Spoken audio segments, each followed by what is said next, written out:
So today we're basically going to go through kind of the basics of editing.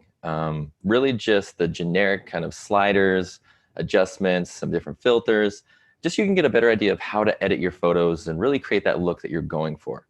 So we're not going to spend too much time inside of Browse. I'm really just going to grab a photograph here.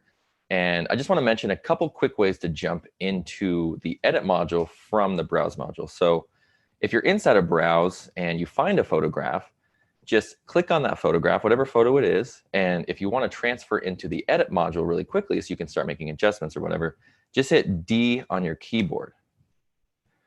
So I hit D on my keyboard, and now I'm inside of the edit module.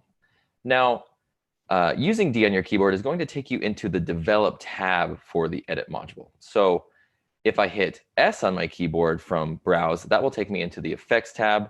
And then if I hit A on my keyboard, that will take me into my local adjustments tab. But for now, just focus on D on your keyboard. Will take you into the Develop tab. So now you have all of these develop settings that you can use to modify the look of your photo. Before we jump into develop settings real quick, I'm just going to talk about this top area here in the edit module. And this tab right here is your levels tab. Now your levels tab is going to show you your histogram. So this top area right here to the right, that's your histogram. And if you're familiar with using the histogram on your camera, you probably don't really need to pay too much attention to this part of this video right now. But if you're not familiar with the histogram, it's a really, really helpful tool for seeing how your image is exposed. So the way the histogram works, and like many things in photography, it starts out on this left side over here, and this is the blackest areas of your image. So this is the darks, this is the blacks. And then as we move to the right in our histogram, it just gets brighter and brighter and brighter. So we can see with this image, we actually do have quite a bit of kind of shadowy midtones in here. So as we move up here, we have our blacks right to the left, and as we move up, we have kind of our shadows in here, and then our midtones in the middle. And then as we move right, we got our highlights and then our whites. And then whatever tone in here is spiked, that's just telling us that that has a ton of those tonalities in this image. So as we look here, we have a ton of these kind of shadowy midtones in here. This really boosts in these shadowy midtones. And if we look at our image, we have a ton of those middle grays and a lot of these dark kind of underlying tones kind of in the background and then on his hair. So this is just giving us an idea of what our exposure looks like without actually looking at our image. So this is helpful if you're looking at a computer screen where maybe the image isn't calibrated, or the computer screen isn't calibrated, or you're using a different computer, whatever it may be. Depending on the circumstances, this histogram can really, really be a helpful tool for whenever you're editing your photos. So to show it off real quick, we're just going to head down here, and I'm just going to lower the exposure for this shot. So if I lower the exposure for this shot, it moves my histogram now to the left. So I have a lot less of those shadowy midtones, and now it's more just shadow tones. So I really don't have any midtones here except for these ones that are on his face and maybe in the background here with the sky. But for the most part, we've removed a lot of those midtones with that exposure slider. And then conversely, if I pull up on the exposure slider to about 1, now we have a ton more of those midtones, and we're even giving our image a little bit more of the highlights and kind of headed towards our whites. So if I even pull that up even more to maybe like 2 or so, now it's really taken our photo, and we have a ton more of those midtones in here. We have hardly any shadows or blacks, and we have a big spike in our whites because we have some blown out areas within our photograph. So the histogram, again, just a really, really easy tool to look at and just get a kind of a good judge of your exposure. Whenever these peak right here, this is just telling you that that tonality is in that image. So let's just take this back down to 0. So we have nothing going on in this photograph. And with these histograms, excuse me, with these histograms, you really are in a perfect world. Ideally, you would have just kind of a middle hump right here. It would just be like a little mountain right in the middle where your midtones are. And that'd be a perfect exposure. But since it's really incredibly almost impossible to get a perfectly exposed photograph, you really just want to pay attention to what your image has in it. So with this image, to make it kind of a perfectly exposed or correctly exposed photograph, we really just want to pull these shadow tones to the right a little bit so that we kind of reveal those darker details. And we want to control the highlights so they're not so bright. So with that in mind, let's head down into our Develop tab here. And inside of our Tone and Color pane, this is what we're going to use to modify the basic, kind of the foundational look of our shot. We have sliders like our exposure, which just brightens things and darkens things. And then we have our highlights, which is just modifying the really bright areas. So this tone area, this is where we're going to be building our foundational look for our image first. Before we go in and do any sort of styling with filters or local adjustments, we're really just going to spend the majority of our time inside of the Develop tab. So with the Develop tab, inside of the Tone and Color, if you're shooting in RAW, if you're shooting in RAW format, you're not shooting in JPEG or anything like that, you can actually choose a different camera profile for your image. So if I wanted to choose a different profile other than this ON1 standard, I could do that inside of here. Now, there's a couple that I would just stick to for right now, and that is ON1 Landscape. Did I do it? And then ON1 Portrait. So ON1 Standard, ON1 Landscape, and ON1 Portrait. Those are the three that I would stick to first if you're modifying RAW images. Now, if you're modifying JPEGs, that's not a big deal. You're just not going to have this camera profile section available just because you're shooting in JPEG. So you can actually change the camera profile. But so ON1 Standard is what you're going to be set at as your default. So this is going to be your default camera profile whenever you're shooting in RAW and editing it in Photo RAW. If we go to ON1 Landscape, I like ON1 Landscape because it boosts up the midtones just a hair and it adds in a little bit of contrast. So if we go back to ON1 Standard, see how it's a little bit flatter, it's a little darker as well. And then if we go to that ON1 Landscape, it just kind of brightens the midtones a bit and then again adds in a little bit of punch with the contrast. So I really like the ON1 Landscape. And ON1 Standard obviously is good because it's the kind of the base. And then ON1 Portrait. Now ON1 Portrait is kind of flatten things out a little bit and it's going to reveal a lot of the darker areas in my photo. So if we go from ON1 Standard to ON1 Portrait, see how it kind of livens up the image. It boosts the midtones, it boosts the shadow tones. So we're really revealing all of these darker tones within our photograph. So just stick to those three for right now and you'll definitely have a good time editing. Just keep in mind that Landscape is going to add in some contrast and boost the midtones a bit, and then ON1 Portrait is going to flatten things out a bit. So if you have a darker photograph like this image, for example, Portrait might work really well because we could kind of have a clean slate now and we have all of these tones boosted and we can see a lot more of the details within our shot. But I'm actually just going to go to ON1 Standard so we can work with kind of the base look. And that's just in case if you are shooting in JPEG primarily, this will show you editing with just kind of the standard look that you get. Okay, so below our camera profile, we have these three buttons here for our tone. Now, these are just buttons that we can use to basically automatically develop the tone in our shot. Again, if you're shooting in RAW, you can have this AI match button here. But if you're shooting in JPEG, you won't have the AI match ability. Actually, we'll just skip the AI match for right now. That's actually kind of a little bit more in depth. But let's just go to this AI auto. So don't worry about AI match for right now. Let's just worry about this AI auto feature. That's there for everybody, whether you're shooting JPEG or RAW. So with your AI auto, it's basically going to use AI technology to develop the basic tones in your shot automatically. So if I hit the AI auto button, see how it's put on a develop setting already. It's developed my photograph. It's modified these sliders in here. And now I have a corrected exposure from Photo RAW standards. But if you don't like this look, it's totally not a big deal. You can always go back and readjust that look. Everything in Photo RAW is non-destructive and re-editable. So one cool thing about this tone, if you're using the AI auto to just quickly develop your photograph, which is not a big deal, you can always use AI auto if you're uncomfortable using sliders or you don't want to go in here and really adjust anything. I know a lot of professional photographers that use AI auto just strictly. Just click it and it develops your image. So don't feel bad if you use the AI auto button right here to develop your photograph. It gives you a good kind of trail. You know, it shows you the way and then you can say, oh, I don't want to add this much exposure. I don't want to add this much contrast. So it's a really good way to just set your foundational look and then you can readjust. But underneath the AI auto, we have this auto slider. And this is just the amount of that AI auto. So if I pull this back, it's removing that look that we applied with the AI auto button. So you can modify this to fit your look. And then when you modify it, you can even modify it down to like 50. So you like the 50% of that AI look. And then you can still modify any of these sliders. So if I wanted to bring more whites into my image, I could still pull up on my whites and readjust. So even though you've clicked AI Auto to develop your settings, you're not stuck to that look that you've chosen here. You can always go readjust, you can undo, really anything you want to do in here after you've chosen that AI Auto. If you've chosen AI Auto and you don't like what it does and you don't know how to reset any of these, just click on this arrow button. Any of these arrows where they're rotated, that's just undo. That's just reset. So we can reset that pane right here by just clicking that arrow. And now we've reset that. So let's just click this AI Auto again.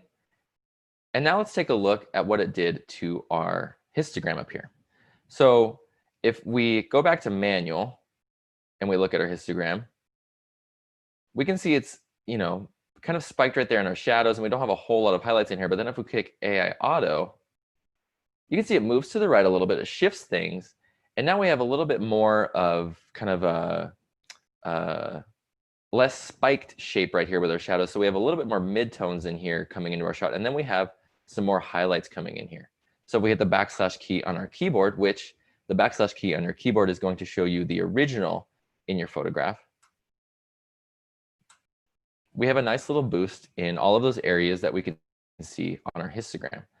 Now, if you don't like using keyboard shortcuts, you can always head down and click on preview, and that will show you your original photograph. But I typically like using keyboard shortcuts.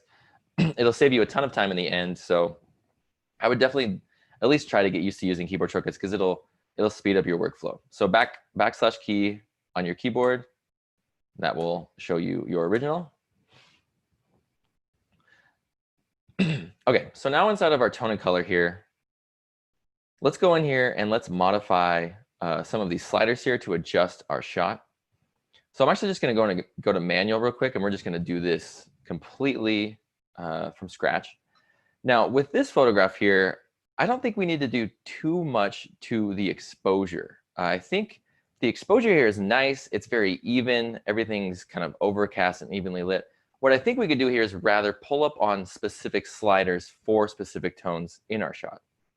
So if we go into the tone and color over here, the exposure slider here, that's going to brighten everything up. That's going to literally incorporate brightness into everything in your shot.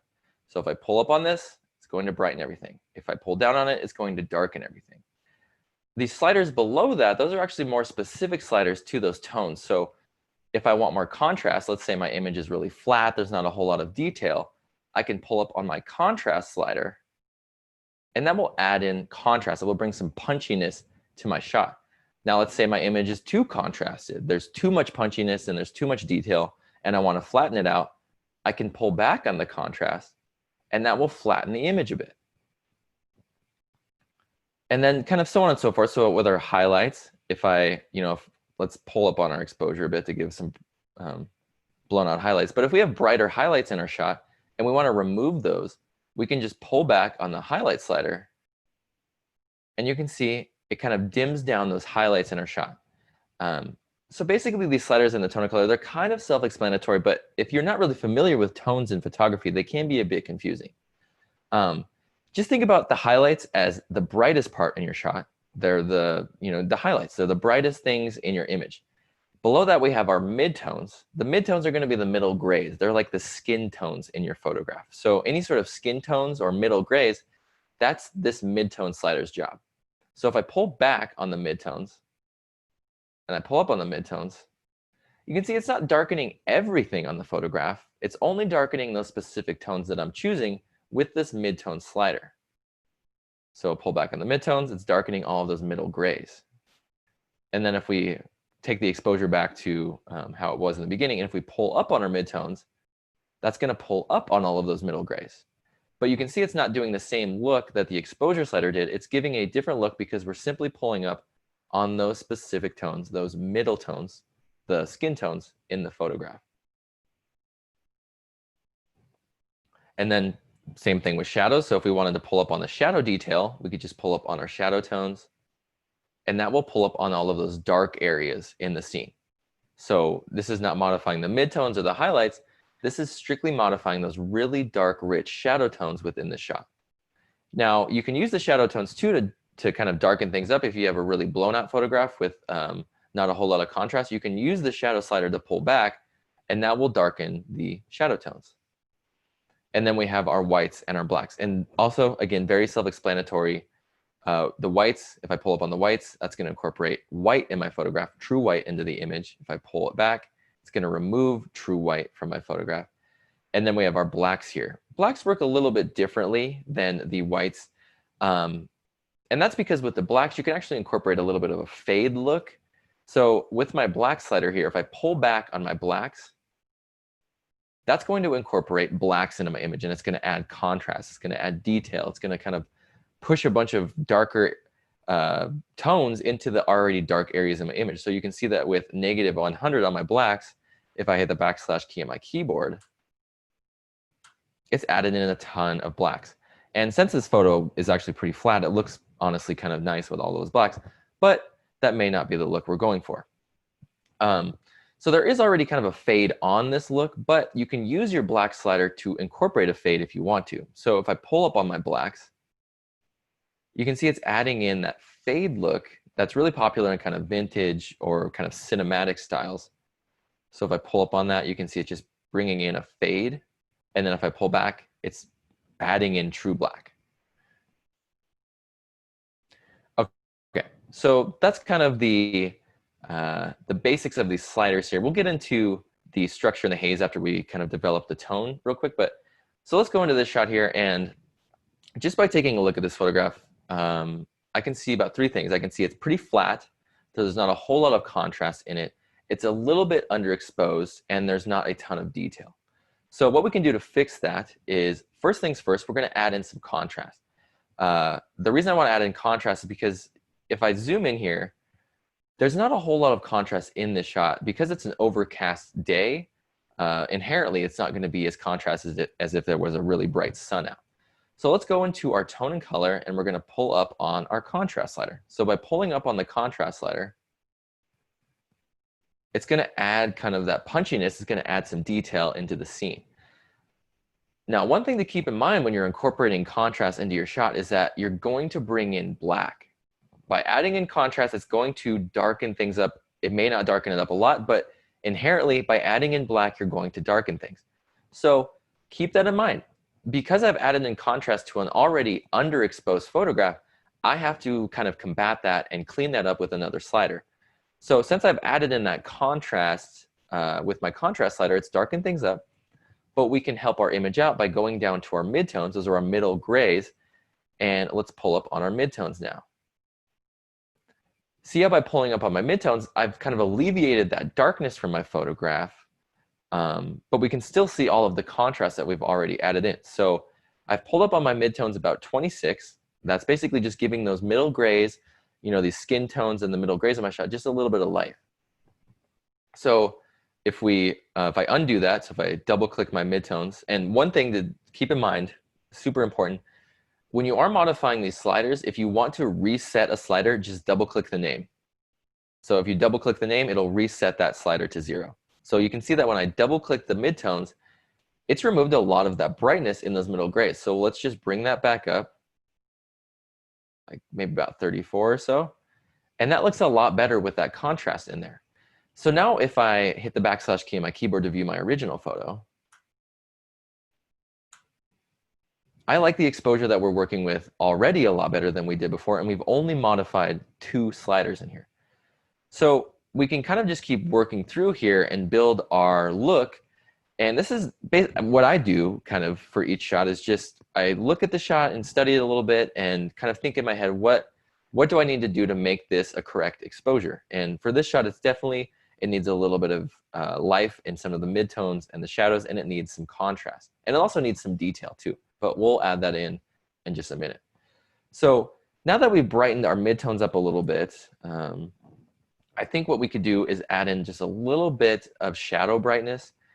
Now, keeping in mind with our histogram here, we already have a ton of shadow tones in here. So we can pull up on our shadow tones quite a bit, and you can see it's going to pull up on a lot of the tones in this image. So if I pull up on my shadow tones, even just to 20, it's alleviating a lot of the darkness on those shadows, because we have, this image is basically comprised of shadow tones and midtones and highlights. So let's pull back on our shadows a little bit, maybe about to 10 or so. Right there, that looks pretty good like that. And you can see already, now we can see a lot more of those details in his hair. You know, we can see a lot more of the details in his shirt and also kind of in this foreground here. But now the image feels a little bit flat again. So this is that balance of editing. We've pulled in contrast and we've added in that contrast and that punch and that detail, but then it made our image too dark. But then we pulled up on our midtones and we brightened things up, evened it out, but our shadows still needed a little bit of work. So when we pulled up on the shadows, it brightened things up too much. Well, what we can do to just combat that now is we can go down to our black slider. And remember, if we pull back on the blacks, that's going to incorporate contrast. It's going to add in true black. So let's go back into our black slider and let's just pull back on this a hair. Probably about right there to 40 or so. That looks pretty good. And you can see that really darkens up that detail in there. And it looks like a lot crisper of a photograph. It looks like we were looking at it in real life. It's not so flat. And that's, again, just that balance of editing, kind of finding that balance when you pull up on a slider to fix it with another slider or whatever you've done. It's really just playing with things. The more that you go in here and play with the sliders and different images, you'll get a way better handle on things and how they work. So now let's hit the backslash key on our keyboard to see what we've made. So we've started with this.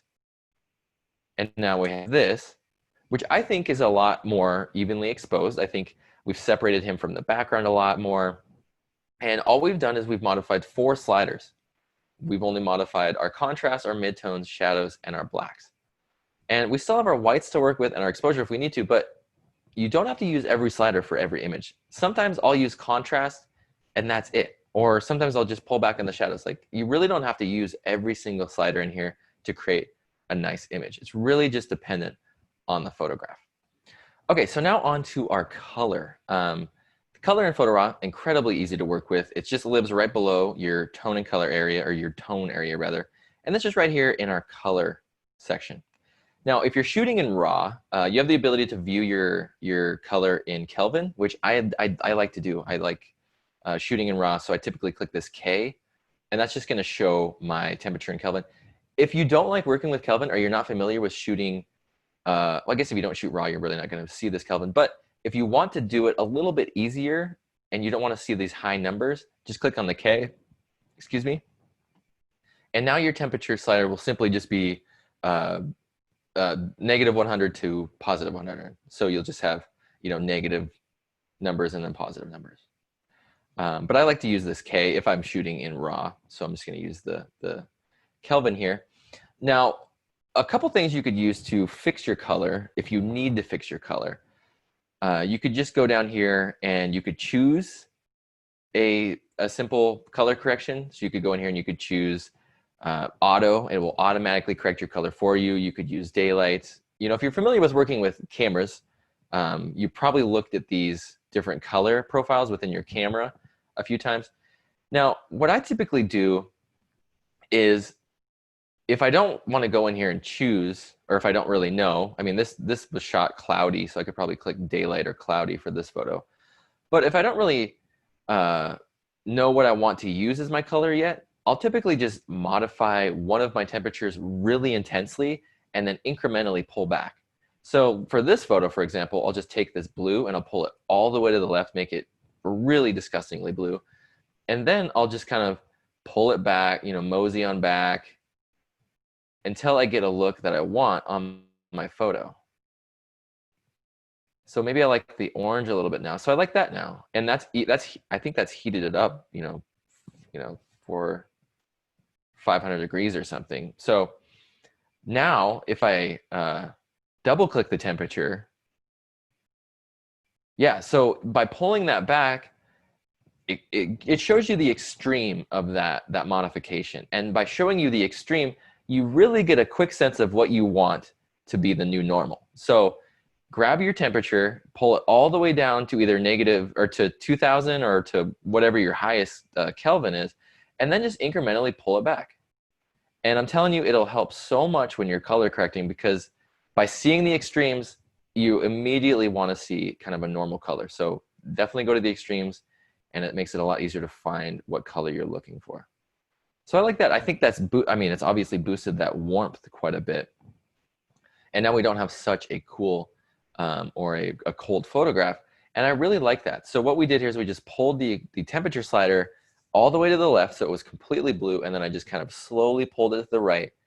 As I'm looking at the shot, you know, just seeing which color that I want on the photo. And that's what I typically do with color. Now, I have a photograph here, so I'm just going to go to this photo here. We're going to switch photos real quick, just as an example of color. But you can see this is a really blue photo, right? This is a very blue image, obviously shot blue hour. And one thing we can do to quickly correct color on images rather than using our slider is we can use this color dropper. Now, this may be a more advanced feature, and if you're not scared, if you're intimidated by this, I would definitely just stick to, you know, modifying your temperature or choosing one of these, or again, just hitting auto. Using auto is not a bad thing. It's not wrong. People use AI auto. I use AI auto and auto to develop things all the time. So don't feel like you're not a professional editor by clicking auto. If you want to really get in and kind of correct your own color, use this color dropper here, right there. And then all you have to do is drop it on an area that should be gray. So if we look at this photograph, it may be kind of hard at first too to kind of see which areas on your photograph should be gray. But if you look in here, it looks like this area of clouds right there is pretty white gray. So let's just drop it there and see if it warms things up. And boom, it immediately corrected the color just by dropping that dropper right on that area of gray. So again, to correct your color, grab this color dropper here, find an area on your image that should be gray, and drop it on there, and it will immediately correct your color for you. So I can see here, it's raised that temperature a ton. I mean, the more I, you know, click on here and the more I go up into the sky, it's obviously going to keep increasing the temperature, but that's because I'm choosing more blues. But again, if I go back down here and I choose that gray, that was like right in here, that little gray. Oops. So I got to do it without the color. Oops. Where was that at? There we go, just like that. So by clicking that, it's already increased the temperature for that image by a ton. So if I double click my temperature now, the original temperature is at 5316. And then if we use the color correction method just by using the color dropper, it immediately takes it about 3,000 degrees up to 8. And then if we drop it even higher, and this is also dependent on your image. So if you have an image with more grays, it's going to be easier to find them. But if you have a photograph like this, it may take some time to kind of go through here and find which point you like for the gray. But trust me, it'll help you see how easy it is to correct the color by just dropping, you know, little points on here. And I think I like it a little warmer, if I'm being honest. So that's a quick way to correct for color if you have a really blue or a really warm photograph. But let's head back here and we'll go back to this portrait. So we've modified our temperature, and we did a little bit differently here. We could actually probably try the same method. So let's do that. I'm going to reset my temperature here. I'm going to click on the color dropper, and then this area, kind of even over here to the right, looks pretty gray. So I'll just drop it there. Oh, it didn't even do anything. So this is one of those instances where maybe the color dropper wouldn't give you the look you're going for, just simply because this image isn't as blue or warm as the other photograph.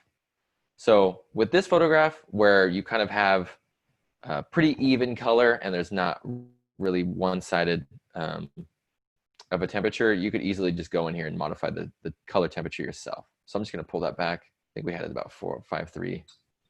Sweet. Okay, so heading down into our color area, below our temperature, we have our tint, our saturation, and our vibrance. Now, with the tint slider here, this is going to tint things a certain color, whether it's green or it's like magenta. So with this tint slider, I honestly would not modify the tint slider right off the bat, just because you can get pretty wonky colors with it right away. It's really to help you modify little tints in your photograph that you get from certain scenarios when you're shooting. So I would recommend just leaving this at your default, but if there is a little bit of kind of a magenta tint or a green tint, just pull this either, you know, to the left or to the right, and it will kind of combat that color on your shot. But I think this looks pretty fine right here, just like that. And then below that we have our saturation. So with our saturation slider, this is going to increase basically the color vibrance, or not the color vibrance, the color. It's going to boost the colors in your photograph and just make them a lot more colorful. So if I pull up on the saturation slider all the way, you can see it increases all of the color. Whatever color I have is a lot more colorful. And if I want to remove any of that color, so let's say I want to make it black and white, I could just simply pull back on the saturation all the way, and now I have no color, and now I have a black and white photograph. So that's one way you can quickly convert your image to black and white. Yep, saturation slider, it's pretty easy to play with. I mean, one thing you could do with the saturation slider that is similar to the temperature is you could pull back on the saturation all the way, and then incrementally pull up on your saturation, and that will make sure your image isn't oversaturated. Oftentimes when you're modifying landscapes or things with a ton of color, it's really easy to just boost the color so much to where it almost looks unreal. So this way, by pulling back on your saturation all the way to -100 and then pulling up on it incrementally, it's a really easy way to kind of fine-tune your saturation and make sure it's not crazy and wonky. So I almost like it at right there, -17. I think that looks pretty realistic and natural for this image. And before we had it at 0. So I honestly kind of like it now with a little bit less color because it seems more natural to me and fitting to this type of photograph. And then below that we have our purity sliders. So our purity sliders are basically going to allow us to protect certain skin tones or certain tones within your photo. So if I have my saturation, we'll just pull up our saturation a lot. And let's say I don't want my shadows to get any of that saturation. I can pull up on my shadows right here. And you can see that by pulling up on my shadows, it's removing a lot of the color from those darker tones in my image. So if I pull up on my shadows, it's protecting that area from those colors. And same thing with my highlights too. So if I want to pull up on my highlights and I zoom in, it's removing those bright colors from the highlights within my shot. So really just an easy way to protect those two specific tones in your shot from any of the colors that you want to use in your color area. So I think that's tone and color. We're not going to modify our details, our lens correction, and transform down here. Oh, we got to talk about structure real quick. So adding on structure.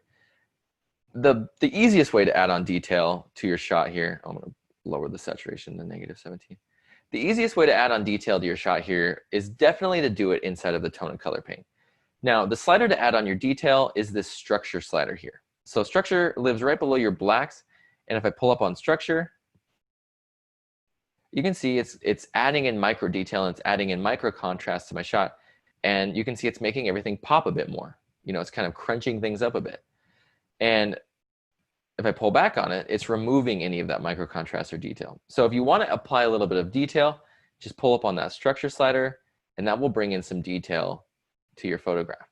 Now, there's a bunch of different ways you can apply detail inside Photo Raw. I'll show you one other way right after this, but let's talk about our haze slider as well. So with the structure slider, that's going to incorporate detail into your photograph and add in some micro contrast.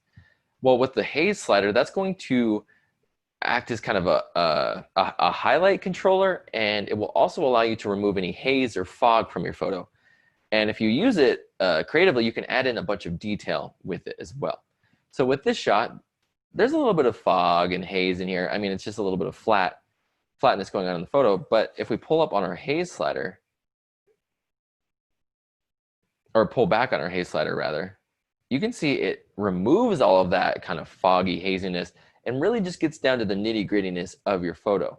Now, if I pull up on the haze, it's going to incorporate more haze into my shot, and it's going to bring more of a foggy look. But again, pulling it back is going to remove that fog and then incorporate detail within my shot, while also kind of controlling the bright highlights within the scene as well. So structure is your detail, and then haze is kind of removing the fog or the haziness. Okay, guys, so let's zip through here through filters. Cool. So for this shot, let's go into the effects tab here. And inside of the effects tab, that's where you're going to be adding on kind of the stylistic look to your shot. You're going to be bringing on, you know, like dynamic contrast, vignettes, any kind of stylistic look. That's what you're going to achieve inside of the effects tab here. Now, effects are really easy to work with. To add an effect onto your shot or add a filter, just click Add Filter. And now we have all of these different filters we can use to modify our image. So if you're confused on what a filter does or you're not sure how to use it, just hover over it and we'll give you a little description on what that filter does before and after with it applied, and also some keywords you can use to search for it later. If you want, sorry, my dog's moving around. If you want to use keywords to search for something, so let's say you want to search for a filter that applies detail, you can just type into the search bar here and just type in detail. And now you have all of these filters that will apply detail. You can do the same thing with like color or, I mean, really any of these keywords, if you hover over it, it will give you some keywords. So split tone, for example, says the keywords are aged, cool, dark room, film, tone, vintage, warm. So if you want to look for a warm filter, just type in warm. And now you have all of these different filters that will apply kind of a warm look. Now, not every keyword you use is going to show up a shot. So if we like type in gray or something, it won't show up anything. But most of the keywords in here are pretty self-explanatory. Aged is a good one. So if you want to maybe make an aged look, you can just type in aged. This will give you your aged filters. Another age filter that they should add in here is antique. I don't know why they don't have that in aged, but anyway. So going back to adding detail, if we want to add detail onto our photograph, we're going to add this dynamic contrast slider. Dynamic contrast is probably the most popular filter inside Photo Raw. So we'll add dynamic contrast. And I love dynamic contrast because it really gives me complete control of all of the little details in my shot. So with this shot here, it looks like we have a lot of more kind of medium to large bits of detail. We don't have a whole lot of little textures in this scene. So in my dynamic contrast filter, I have these different areas I can use to modify the contrast. So it's, again, kind of self-explanatory. We have our dynamic contrast in here, and we have small, medium, and large. So if I pull up on my small, that's going to pull up on all of those little small bits of texture and detail within my scene. If you have like sand, for example, this would be like the slider for sand. And then we have medium. So if I pull up on medium, that's going to incorporate all of the medium bits of detail. This is good for hair. I like using medium for hair because it seems kind of like medium-sized bits of detail. I don't know, kind of hard to explain. But if I pull up on the medium, you can see it adds in those medium sizes of detail. And then again, kind of so on and so forth, large. Now large for me, I typically like to use it on like long exposure, ocean shots or waves, stuff with more large bits of detail. Clothing sometimes has that. But if I pull up on this, again, it's just pulling up on all those larger bits of detail within this shot. And just going back to kind of studying this image, I don't think this image needs a whole lot of detail, but it does need a little bit of a punch in some detail.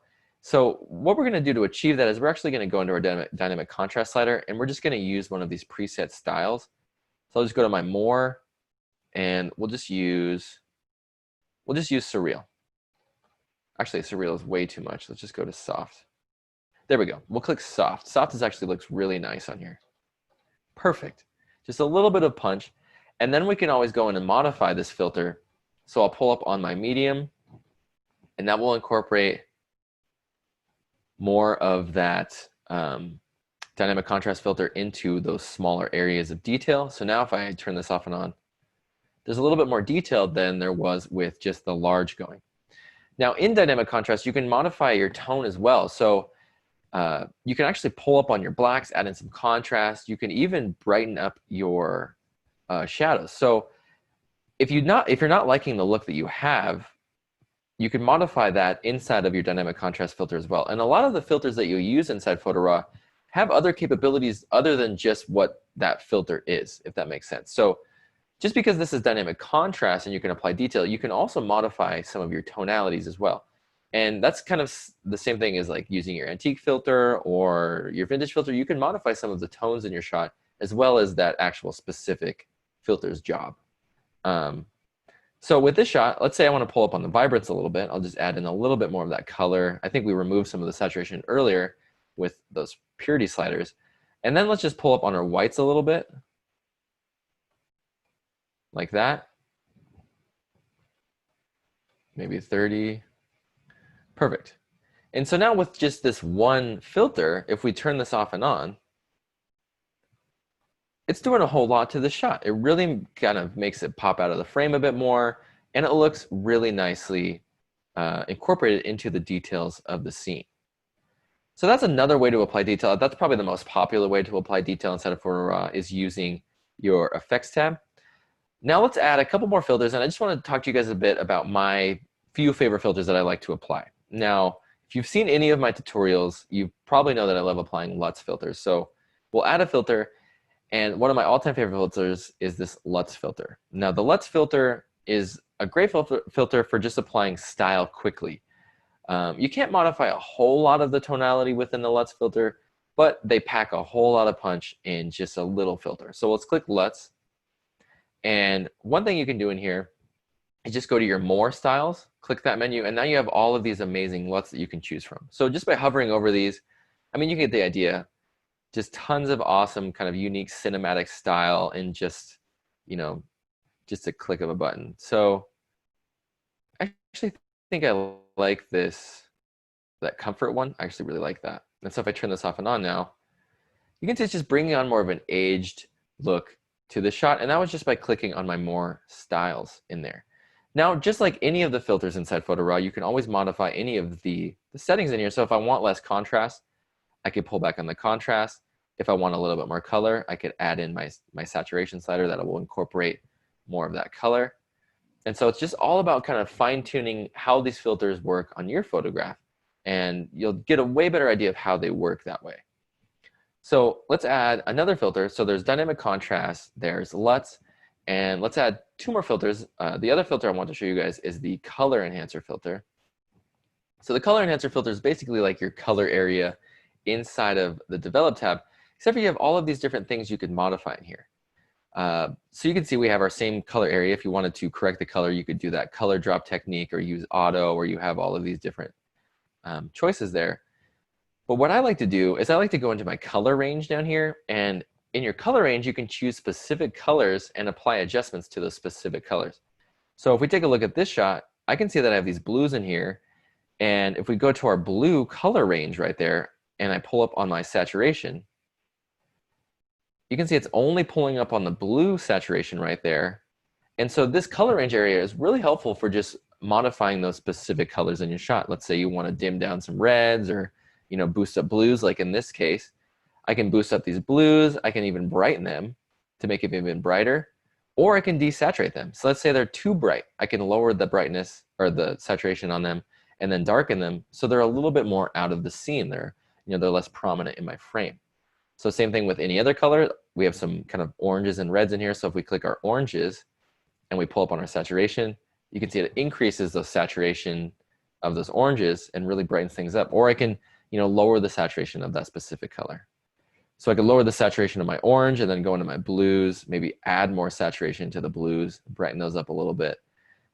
And then you're just getting a little bit more creative with your color. So the color enhancer, another great filter for modifying color within your shot.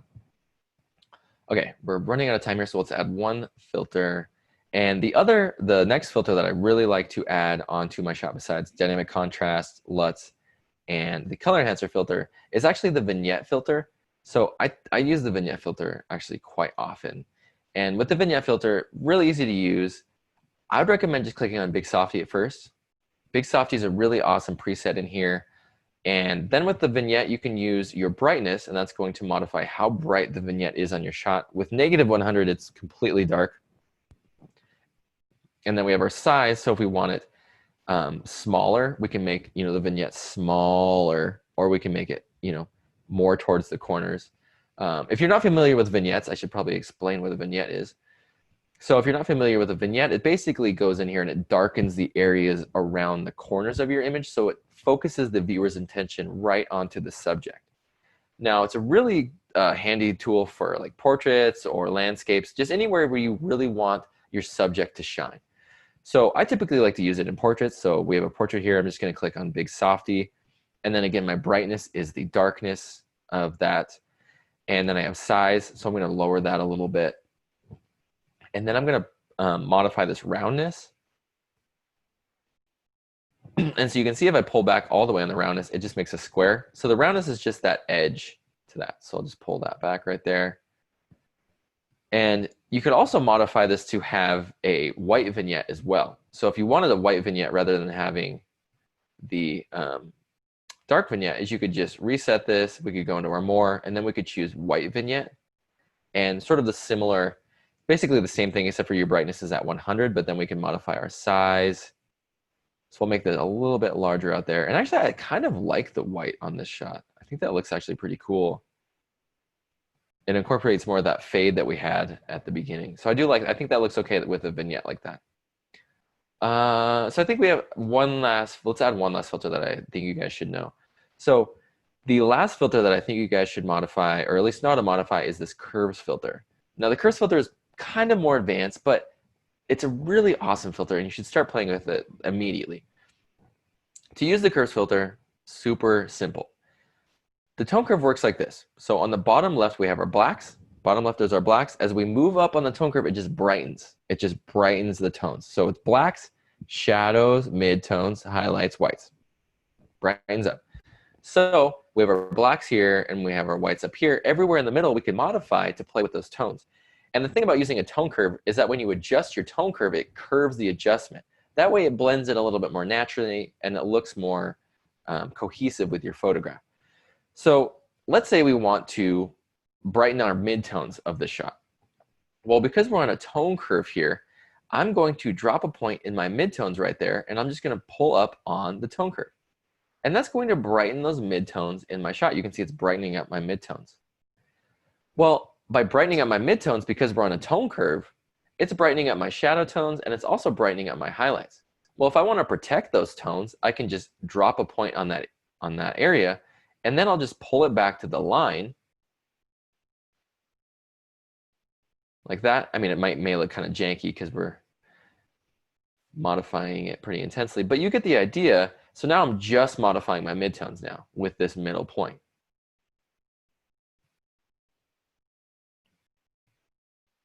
And then you can modify, these other tones. So if you wanted to modify your shadows and bring them up a little bit more or darken them, and you can add on as many points as you want. We're working on getting them to where you can remove the points individually. We still don't have that yet. But if you want to reset the tone curve, just click reset. And then you can always go in and just keep adding in points to your shot. But you can add as many points on here as you want to really kind of fine tune your adjustment. One tone curve technique that's really popular is the S curve. So let's actually go to a different shot here. No, let's just stick on this shot. And I'm actually going to remove all of these things that I have. So we only have our tone curve here, and we're going to create an S curve. And what an S curve does is it darkens the shadows a bit, and then it brightens up the midtones and the highlights. And what that does is it basically adds on kind of a cinematic style to your shot. So we'll go down here into our shadows, we'll drop a point, and then we'll pull our shadows down a little bit, just like that. Then we'll head up to our highlights, we'll drop a point there, and then we'll pull up on our highlights a little bit. And you can see we're creating kind of this S curve. And so you can modify it, even more if you wanted to, but it does create kind of that cinematic look for your photo.